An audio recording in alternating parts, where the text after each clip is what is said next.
El mensaje de hoy se llama Dios está formando un pueblo. No sé, ¿te sabes ese coro en el piano? Dios está formando un pueblo. Vale, yo soy Israel. Ok. Pertenezco a ese pueblo, Josué y su poder. Amén, hermano. Yo quisiera que cantáramos ese corito, así fuera a capela. Así se llama el mensaje de hoy. Dios está formando un pueblo. Una vez más, bienvenidos a los que nos van a estar escuchando por Facebook. Escuchaba el mensaje del hermano Moisés la semana pasada y decía poquitos pero bonitos. Bueno, así estamos hoy, poquitos pero bonitos. Es bueno que hayamos venido hoy a escuchar la palabra del Señor. Hace muchos años hubo un rey muy poderoso y su reina, no sé por qué razón, murió. Era su esposa favorita, llamémosla así. En ese entonces los reyes tenían varias esposas y su esposa favorita murió.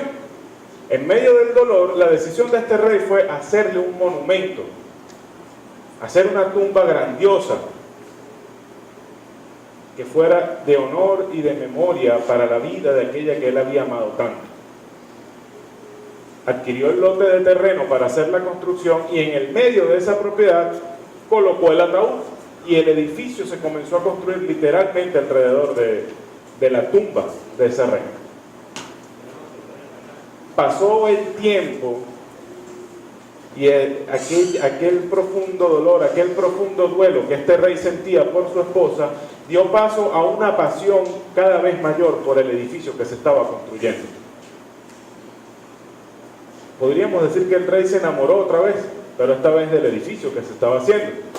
Y un día estaba supervisando la obra, viendo cómo iba la cosa, lo que estaban haciendo los obreros, y tropezó con una caja de madera polvorienta. Y el rey se molestó. ¿Cómo es posible que estemos con este desorden? No puede ser que estén quedando estas cosas atravesadas por allí. Y ordenó a los obreros que la tomaran y se deshicieran de ella. No fue sino unos meses más tarde que se dieron cuenta que habían destruido el ataúd de la reina. Y aquel edificio que comenzó con el propósito de ser el lugar de último descanso de su amada, terminó siendo una tumba vacía. Aquel edificio que había sido pensado para ser un monumento a aquella reina, terminó siendo un monumento al sinsentido, un monumento a la pasión del rey por aquella obra que estaba haciendo por su propia fama. Sin propósito todo pierde sentido. Sin propósito todo pierde sentido. Sin propósito un rey construye una tumba vacía. Cuando nosotros venimos a Cristo, cuando el Espíritu Santo hace esa obra en nosotros para reconocernos pecadores, ver que estamos atrapados en una vida de pecado, ver que estamos en una vida sin sentido, porque no le encontramos sentido a aquello, hay un hoyo en nuestra alma, venimos a Cristo reconociendo eso. El asombro que hay en el alma de nosotros cuando somos nuevos creyentes, la maravilla de ver lo que Dios está haciendo en nuestras vidas, de ver que aquel vacío que no lográbamos llenar con nada, lo llena Cristo. Ese asombro, esa maravilla nos hace querer compartir aquello con la gente que conocemos. Mira lo que Cristo hizo en mi vida. Somos como niños cuando recién acabamos de recibir al Señor. Y esa maravilla, ese asombro nos impulsa. Entendemos que Cristo hizo algo maravilloso en nuestras vidas y nos movemos por eso, porque queremos hacer y publicar lo que Cristo ha hecho. Empiezan a pasar los días, los meses, los años, y nuestra fidelidad se va estableciendo, empezamos a madurar como cristianos, asistimos todos los domingos o casi todos a la iglesia, leemos nuestra Biblia, oramos, apoyamos eventos en nuestra iglesia, vamos haciendo vida como cristianos. Pero también yo me he dado cuenta, al menos en mi vida, y si ustedes son sinceros también reconocerán que en algún momento ha pasado, empezamos a caminar como aquel rey, porque empezamos a contar domingos, Empezamos a contar capítulos y versículos de la Biblia. Empezamos a contar minutos que pasamos de rodilla orando. Empezamos a contar monedas que ofrendamos. Empezamos a contar eventos y actividades a las que vamos. Empezamos a ver el edificio que estamos construyendo a nuestro alrededor. Y un día quizá estamos caminando viendo el edificio y nos tropezamos con una cajita polvorienta donde dice primer amor. Y nos molesta porque nos encanta ver aquello. Aquello que nosotros hemos colocado alrededor de nosotros en nuestra vida cristiana. Y nos molesta ¿por qué? No porque no estemos de acuerdo con lo que nos recuerda la cajita. Nos molesta porque de alguna manera nos dice, olvidaste lo que era importante. De alguna manera nos dice que quitemos nuestra mirada de aquella contabilidad espiritual que estamos llevando a cabo y la volvamos a poner en el evangelio que creemos. Lo triste no es eso, sino que yo me he descubierto, y como decía, si todos somos sinceros, en algún momento nos hemos descubierto, nos descubriremos haciendo esto, queremos deshacernos de la cajita. Vamos a meterla debajo de la silla, vamos a meterla en el closet donde yo no la vea, porque yo estoy cómodo contando domingos, contando monedas, contando capítulos, contando cosas que hago en la iglesia. Claro, no es algo que hacemos con tanta conciencia, no tanta conciencia como para admitir que lo estamos haciendo.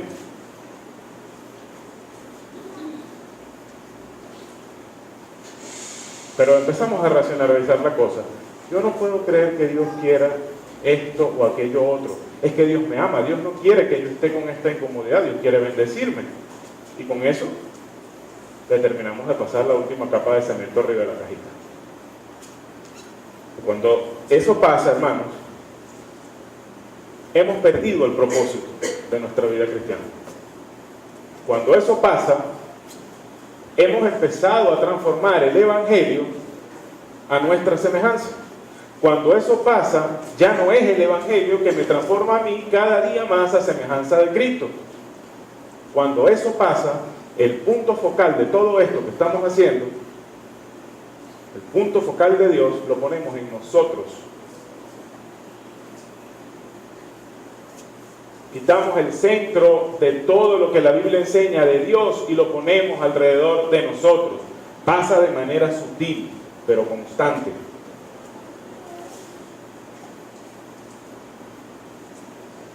Sin propósito, todo pierde sentido. Gracias a Dios, el propósito de Dios no cambia. No importa lo que nosotros hagamos, el propósito de Dios es el mismo, hoy y siempre. Amén. Dice el versículo 14 del capítulo 15 de los Hechos: Simón ha contado cómo Dios visitó por primera vez a los gentiles para tomar de ellos pueblo para su nombre. Hemos estado estudiando hasta ahora en la escuela dominical el libro de los Hechos. Este capítulo 15 está ubicado entre dos viajes que hizo Pablo. Dos de los viajes de Pablo, de los viajes misioneros de Pablo. Recuerden que Pablo, después que se convirtió, un tiempo después Bernabé le buscó y lo llevó a Antioquía para que lo ayudara con la iglesia que estaba creciendo allí, para que enseñara allí. Pablo, Bernabé y algunos otros hermanos eran maestros en la escuela de Antioquía, y el Espíritu Santo los eligió ¿para qué? Para ir a predicar el evangelio en ciudades como Listra, Iconio, Derbe, de la zona que históricamente los romanos conocían como Galacia. Mientras ellos fueron a hacer eso, llegaron unos señores a la iglesia de Antioquía y estaban enseñando cosas raras, cosas que no eran. De repente llegaron unos señores a la iglesia de Antioquía y le dijeron: hermano Néstor, la fe en Cristo no es suficiente. Sí, usted tiene que creer en Cristo, pero también se tiene que circuncidar. Y también tiene que hacer este otro ritual y esta otra ceremonia. Y empezaron a enseñar que debían guardar la ley judía, la ley de Moisés. Y empezaron a alborotar la iglesia. Los hermanos empezaron a cargar con aquello, porque no era lo que les habían enseñado. Sin embargo, había un problema allí, o sea, de alguna manera la iglesia se estaba fracturando por aquella enseñanza. Y en ese momento, cuando eso está sucediendo, vuelven Pablo y Bernabé y se encuentran con aquello. Y Pablo y Bernabé, viendo lo que está sucediendo, entran en disputa con estas personas. Tan grande fue la disputa que la iglesia en Antioquía envía a Pablo, a Bernabé y a estas personas a Jerusalén. ¿Por qué a Jerusalén? Porque Jerusalén, primero, era la primera iglesia del Nuevo Testamento. Segundo, allí estaban los apóstoles, las columnas de la iglesia, las personas que habían recibido el encargo de Dios de primera mano, inicialmente. Y todo asunto debía decidirse allá.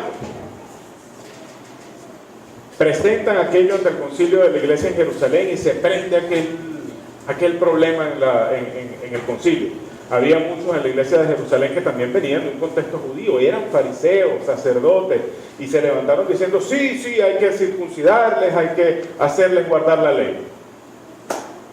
En todo aquel desorden se levanta Pedro y les dice, hermanos, ya yo les conté a ustedes lo que pasó con Cornelio.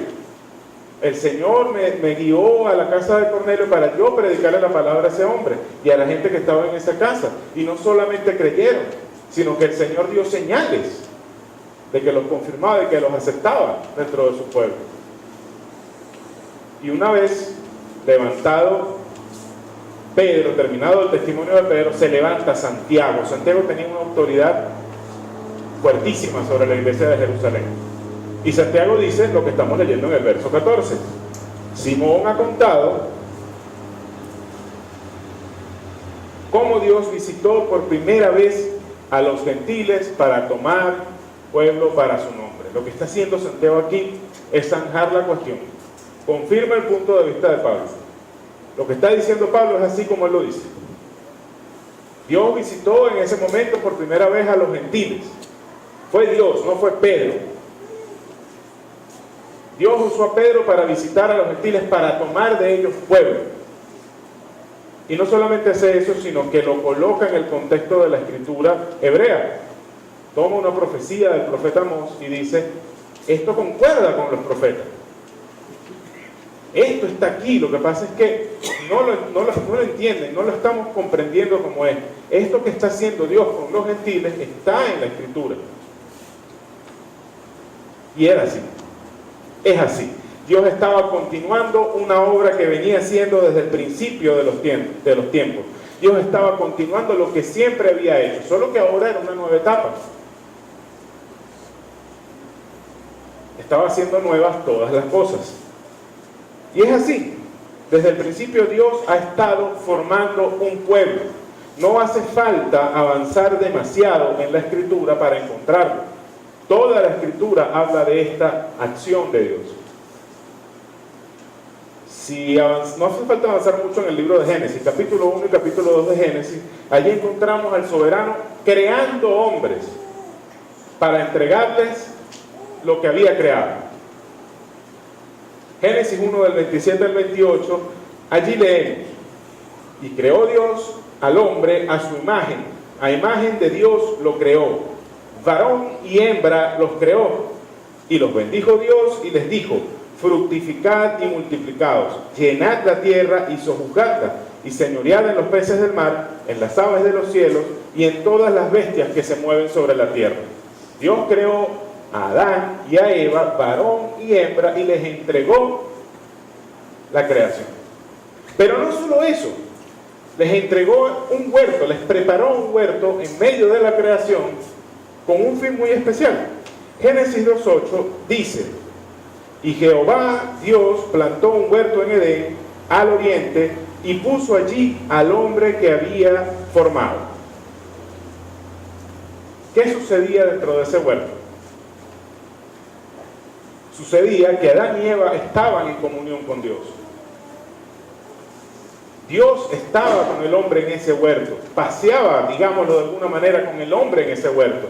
Hablaba con el hombre, los mandamientos de Dios se los daba directamente. Estaban en una comunión, digamos de alguna manera, absoluta y directa con Dios.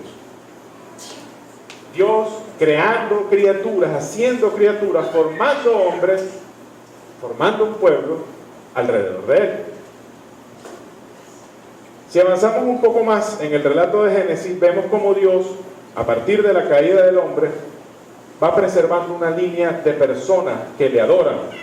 Vemos a hombres como Set, vemos a hombres como Enoc, vemos a hombres como Matusalén, como Noé. En medio de aquel desastre que se había armado en el mundo, con mucha gente haciendo lo que le daba la gana, estaba esta línea de hombres preservando aquello. Y de repente vemos al Señor tomar de en medio de Ur de los Caldeos un pueblo idólatra, toma a Abraham. Y no pensemos que ahí sí, había un santo en medio de los idólatras en Ur. No, Abraham era tan idólatra como los que estaban en Ur. Sin embargo, el Señor lo tomó de allí y le dijo: ven a la tierra que yo te mostraré y la daré a ti y a tu descendencia. A ese Abraham le dio un hijo de forma sobrenatural, siendo ya viejo y su esposa estéril. Le dio un hijo y le dijo: de ese hijo de Isaac, en ese hijo te será llamada descendencia y en ti serán benditas todas las naciones de la tierra. Al hijo de Isaac, Jacob, escogió Dios. Y de ahí empezó a formar, de los 12 hijos de Jacob, empezó a formar las 12 tribus de Israel. Esta gente, estos 12 hombres, vendieron a su hermano José a la esclavitud en Egipto y vino hambre sobre la tierra.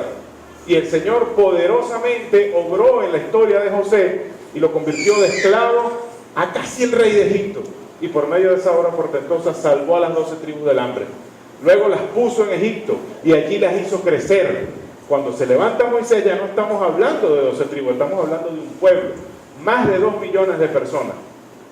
Y obró poderosamente para librarlos de la opresión, para sacarlos de Egipto, llevarlos por un desierto y meterlos en una tierra donde los mismos hombres decían: allí hay gigantes, ciudades amuralladas.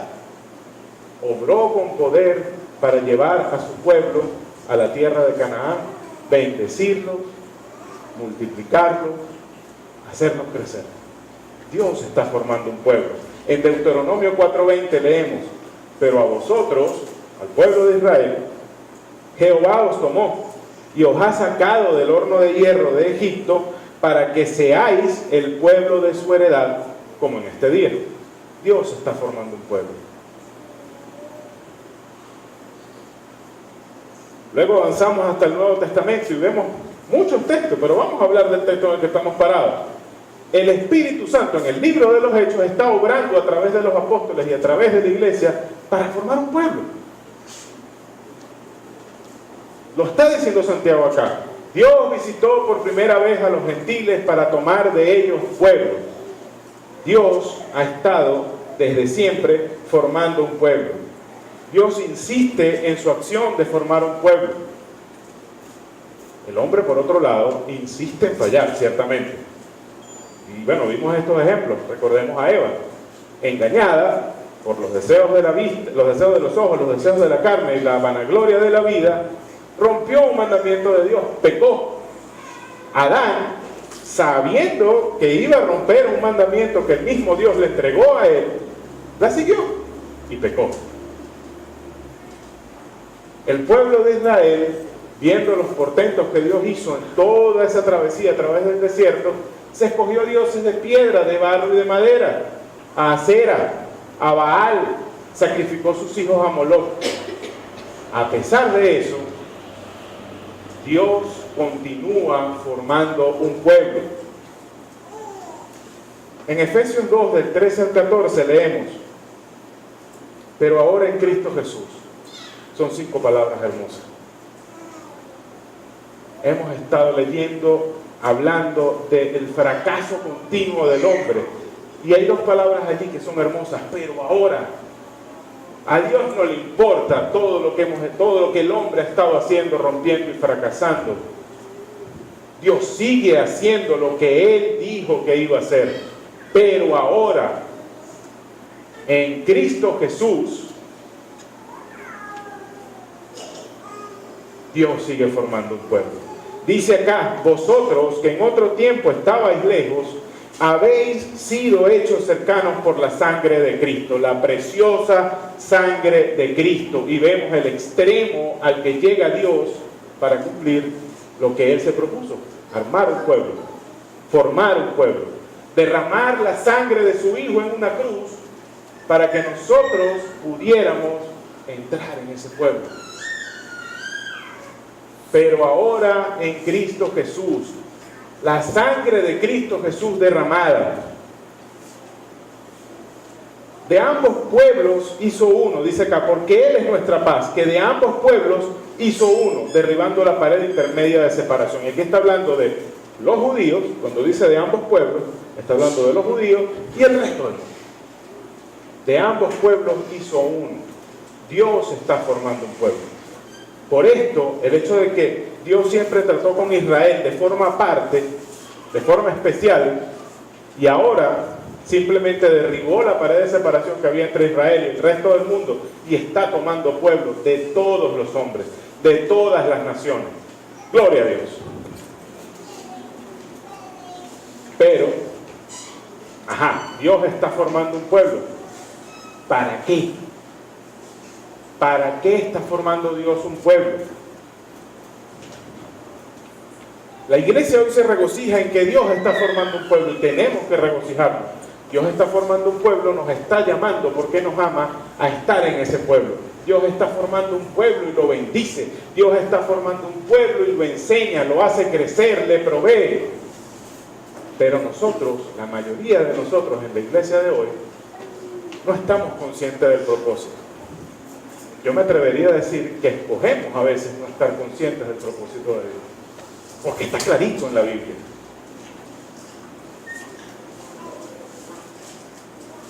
La iglesia hoy, nosotros hoy, vamos a personalizarlo así, nosotros, cada uno de nosotros hoy, en algún punto de nuestra vida nos hemos detenido en decir, Dios nos ama, punto, no pasa más nada.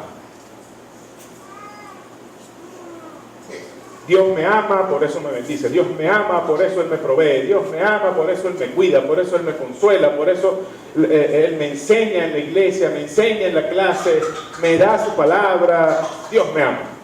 Punto.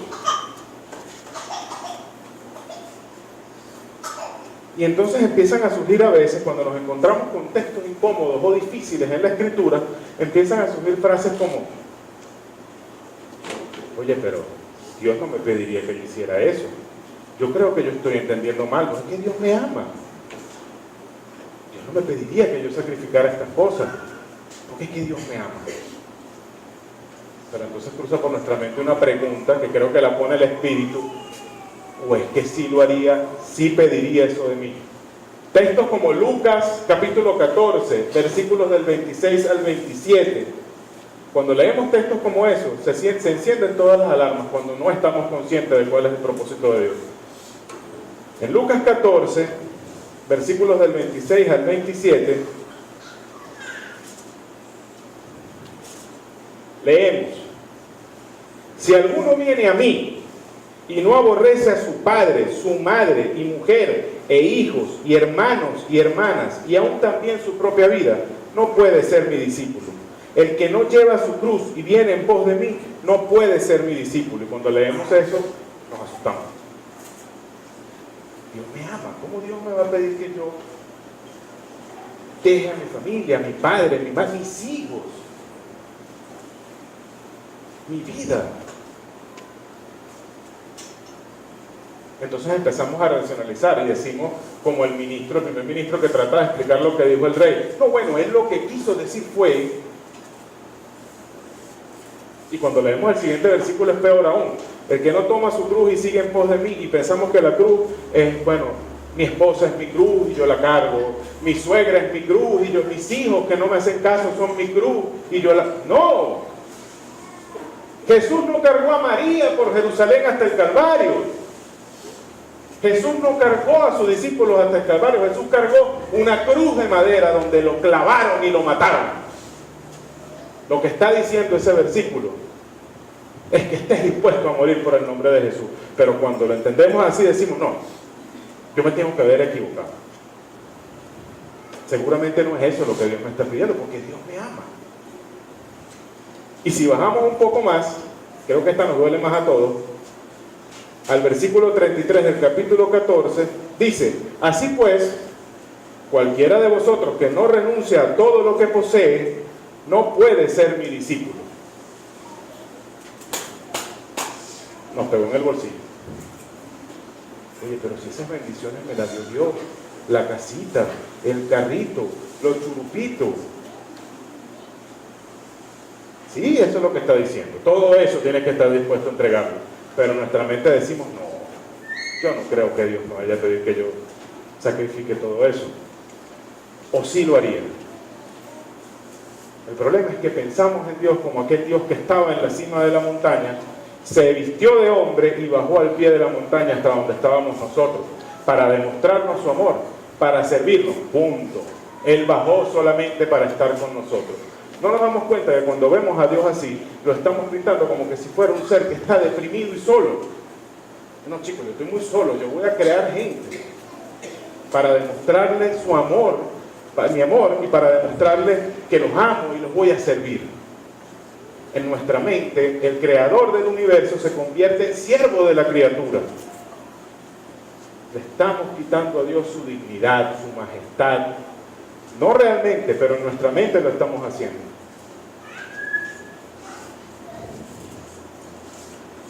No nos damos cuenta que cuando pensamos así de Dios, hacemos que todas las cosas que Él hace tengan sentido solo si están enfocadas en nosotros, en nuestro bienestar. Estamos pensando así: nada de lo que Dios hace, si no es para nosotros, no tiene sentido. Nos ponemos en el punto focal de Dios, y en este pensamiento es lo que genera a tantos cristianos saliendo de las iglesias y diciendo: yo me voy porque es que ese estilo de adoración no va conmigo, es muy ruidoso, es muy aburrido.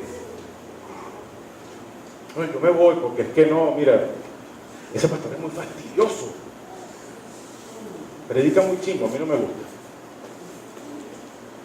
No, mira, yo me voy porque es que yo siento que en esa iglesia no me aman.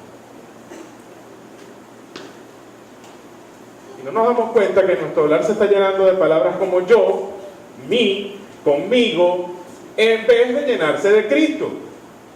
¿Por qué? Porque nos pusimos en el centro donde debería estar Dios. Nos pusimos en donde le corresponde estar a Dios y únicamente a Dios.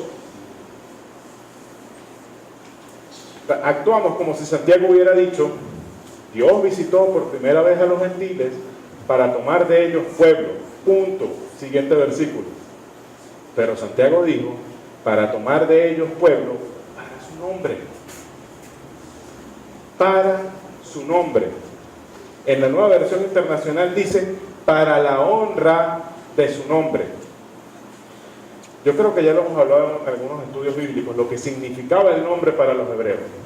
Hoy nosotros escogemos un nombre porque lo tenía mi papá, o porque me gusta, suena bonito, combina bien con el apellido, ¿verdad? Pero esta gente no hacía eso. Moisés se llamaba Moisés no porque el nombre fuera bonito. Es bonito, Moisés, no te pongas mal. Lo depusieron Moisés porque significa sacado de las aguas. ¿Por qué? Porque al muchacho lo rescataron del río. ¿Cuál era el nombre que le puso su papá a Josué? ¿Cómo se llamaba Josué? Oseas. Él no se llamaba Josué. Yo no sé si fue Moisés que le cambió el nombre o si fue Dios. Pero ¿saben lo que significa Josué? Jehová salva. Y Josué fue instrumento en la liberación de su pueblo Israel. El nombre para los hebreos representa mucho más que una palabra para llamar a alguien. El nombre de Dios representa lo que Él es, su naturaleza, sus atributos, su santidad, su misericordia, su bondad, su poder, su amor, su misericordia, su gracia, todo lo que Dios es.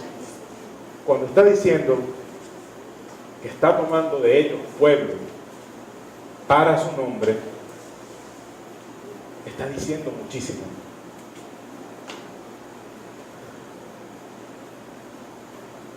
No me malinterprete, yo no estoy diciendo que Dios no nos ama. Dios nos ama. entregó a su Hijo a morir una muerte horrible en una cruz. Dios nos ama. Yo no estoy diciendo que Dios no nos quiere bendecir. Yo no estoy diciendo que Dios no nos quiere acompañar. Yo no estoy diciendo que Dios no quiere proveer para nosotros. Pero yo estoy diciendo que ninguna de esas cosas es el fin último de Dios. Dios nos ama por amor de su nombre. Dios nos provee por amor de su nombre. Dios nos bendice por amor de su nombre. Todo lo que Dios hace en este mundo, lo hace para glorificar su nombre, para honrar su nombre. Y alguno se levantará y me dirá, pero oye, tú me estás pintando un Dios que es egoísta, es narcisista. Había un hombre en la mitología griega que se llamaba Narciso. El tipo era muy bonito, tan bonito que se enamoró de sí mismo, de su cara, y lo único que hacía todo el día era verse en el espejo. Ay, pero qué bonito soy yo, mírame esa boquita, mírame esa naricita, y todo el día pegado allí. A lo mejor alguno se levantará y me dirá, no, Dios lo que está es enamorado de sí mismo, que quiere puro glorificar su nombre. Y yo te digo y te pregunto, ¿y a quién quieres que glorifique?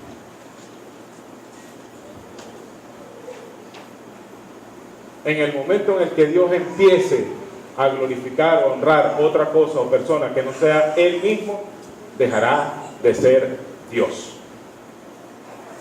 Él es el Dios altísimo, el Dios más alto. Dice Isaías 45:5 que Él es Jehová y no hay más que Él, y fuera de Él no hay Dios.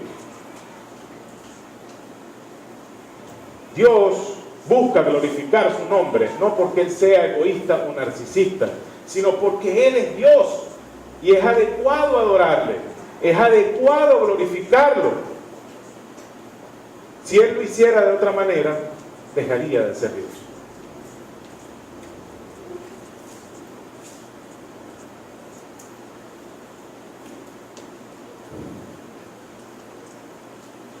Dejaría de ser Dios.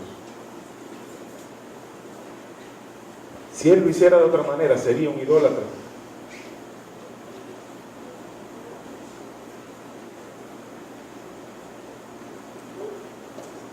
Dios nos ama por amor de su nombre. Dios obra en nuestras vidas por amor de su nombre. No es un servidor nuestro. Todas las cosas en nuestra vida cristiana deberían girar en torno a ese concepto. Deberíamos hoy mirar a lo que hemos venido haciendo, mirar a lo que estamos haciendo hoy como iglesia y preguntarnos, ¿cuál es el propósito de todo esto?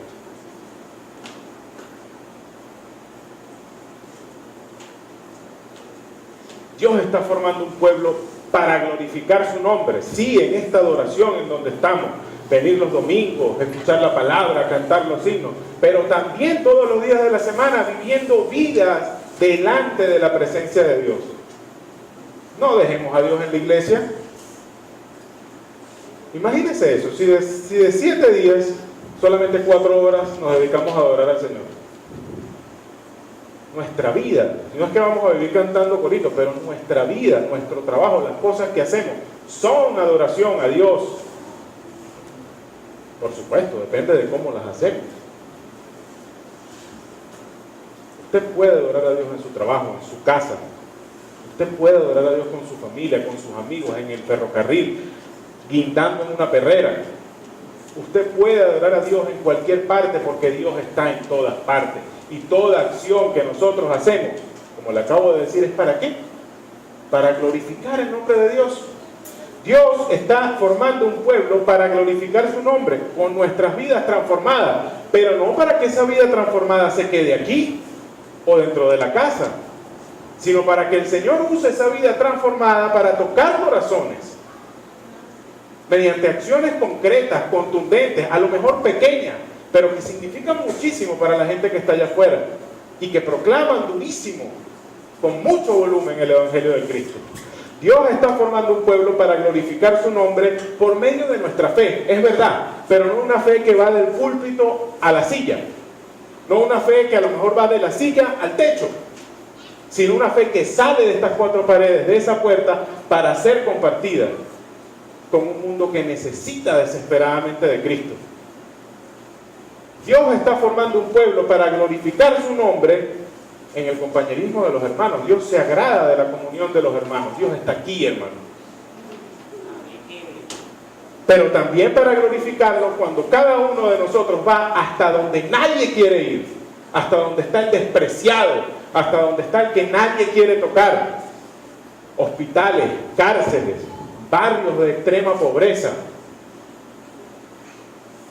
No solamente en el compañerismo con los hermanos, sino en el servicio, en el ministerio, aquellos que son desplazados de la sociedad, que necesitan de Cristo. A veces no es solamente el tema de la pobreza material, sino gente que lamentablemente este mundo ha enajenado y viven en amargura. Gente con la que nadie quiere estar. Dios está formando un pueblo para glorificar su nombre, sí, en bendecirnos, pero no para que nos quedemos con esas bendiciones y las abarrotemos, sino para que esas bendiciones Dios las use para bendecir a otros.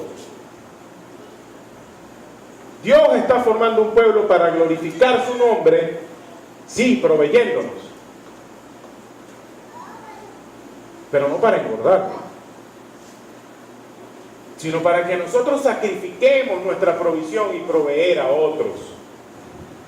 ¿Usted cree que soy extremo? Lea Lucas 14. Y no le busque otra explicación ni otra pata al gato. Ahí dice lo que dice. Dios está formando un pueblo para glorificar su nombre.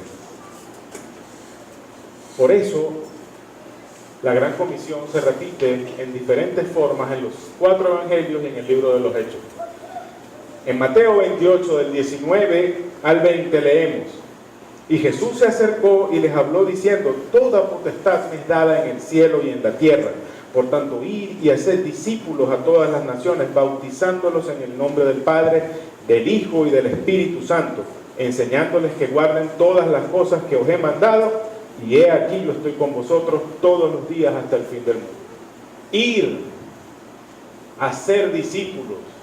No estamos hablando de tratados, no estamos hablando de la predicación fabulosa en un tren o en un hospital.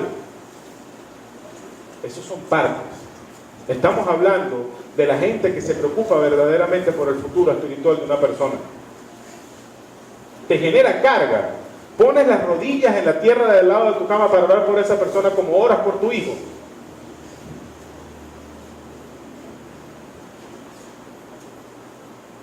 Te preocupa que por tu silencio esa persona se pueda ir al infierno. Hasta que no sientas eso. Hasta que no sientas eso, le puedes entregar un paquete completo de tratados diferentes a una sola persona. No estás haciendo discípulos, no estás yendo hasta donde tienes que ir. Y no estoy hablando de ir a la India a hacer esto, de ir a cualquier país de la ventana 640, creo que se llama. Una serie de países que tienen problemas para que se predique el Evangelio. Estoy hablando de la gente que vive al lado de tu casa, chicos. La gente de tu familia, tus amigos, tus compañeros de trabajo. Tienes esa carga por las personas. Cristo la tenía. Cristo la tiene. Imagina una iglesia comprometida con ese propósito. Y recuerden, todo este año hemos estado diciendo, la iglesia no son las 4 paredes y el techo. La iglesia somos nosotros. Una iglesia con miembros comprometidos en eso, en discipular personas, traerlas a Cristo, pero no solamente traerlas a Cristo y darles un baño allá atrás, traerlas a Cristo y enseñarles con el ejemplo a vivir para Cristo. Una iglesia que está dedicada a formar, preparar y enviar hermanos para que glorifiquen el nombre de Dios. Una iglesia cuyos miembros están comprometidos en servir, en amar al prójimo, en amar a Dios y en mostrar ese amor a la gente que está afuera. Una iglesia comprometida con el gran propósito de Dios, glorificar su nombre. Mi oración es hoy por mí y por ustedes, hermanos.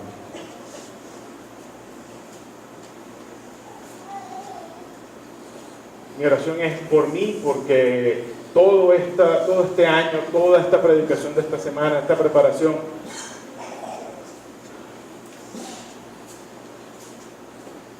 ha venido a darle sentido a muchas cosas. Yo oro para que todos podamos entender el verdadero valor que tiene la salvación. Todos en algún momento, y no es una cosa que queda en el pasado, eso vuelve, es una cuestión recurrente. Todos tratamos la salvación como un boleto de avión, como un pasaporte. Ya tengo el ticket, lo pongo en el bolsillo y me salvé.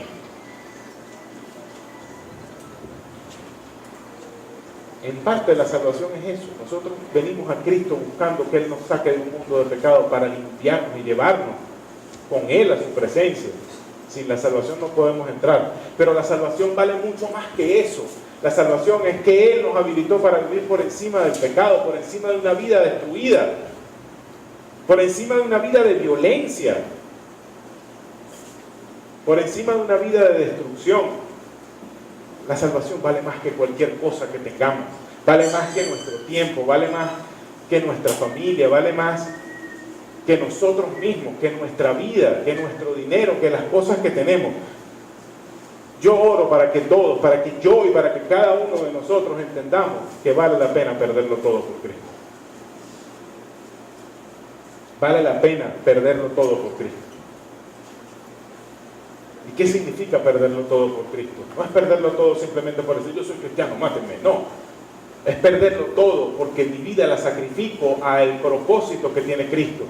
Glorificar el nombre de Dios de la manera en que Dios me llame a hacerlo. Que nuestro propósito como iglesia, entender eso, que nuestro propósito como iglesia es glorificar su nombre, no el nuestro. Nosotros no estamos aquí simplemente para que Dios nos demuestre su amor. Dios nos demuestra su amor, pero el amor de Dios, o sea, nos comportamos a veces como si el amor de Dios terminara aquí, en mi corazón, y ahí se queda. No, el Señor nos ama para que nuestro amor se derrame. Oro para que entendamos eso, oro para que verdaderamente seamos un pueblo para su nombre. Hay personas, habemos personas hoy en este templo, que hemos vivido en nuestras vidas como si el amor de Dios terminara su viaje y su camino en nuestro corazón. Si el Espíritu Santo hoy usó este mensaje para abrir tus ojos, como lo usó para abrir mis ojos, yo te invito para que pongamos a Cristo en el lugar que le corresponde en nuestras vidas, para que pongamos a Cristo en el lugar que le corresponde en nuestra iglesia.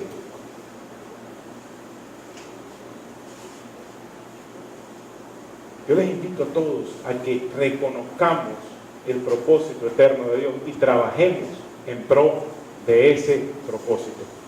Hay también personas que están afuera. Quizá alguna esté aquí adentro hoy también, que no saben que su vida es una autopista al infierno, que viven sin un propósito, que no sienten que su vida tenga un verdadero propósito, algo por lo que seguir, algo por lo que continuar. Que quizás su matrimonio está vacío, sin propósito alguno, sin un norte que seguir. A lo mejor hay personas que sí saben que su vida va al infierno, pero simplemente no les importa y aceleran. Todos necesitan de Cristo, todos necesitamos de Cristo. Hay buenas noticias para esas personas. Dios está formando un pueblo. Dios está formando un pueblo. Envió a su Hijo a sellar el pasaporte para que tú entres en ese pueblo. A la cruz, lo selló con su sangre, costó demasiado. Y está Cristo ahí, con la puerta abierta, invitándote. Ven. No es que nosotros abrimos la puerta, es que Cristo abrió la puerta para que nosotros entremos. Si eres una de esas personas hoy, lo único que tienes que hacer es reconocer la condición de pecado en la que estás viviendo. Traer tu carga de pecado a la cruz de Cristo y mirar al sacrificio que Él hizo en la cruz y aceptarlo como lo que es. El camino de vuelta a Dios, el camino de salvación. Tu vida no tiene propósito, Dios tiene un propósito y te está llamando para que te integres a Él.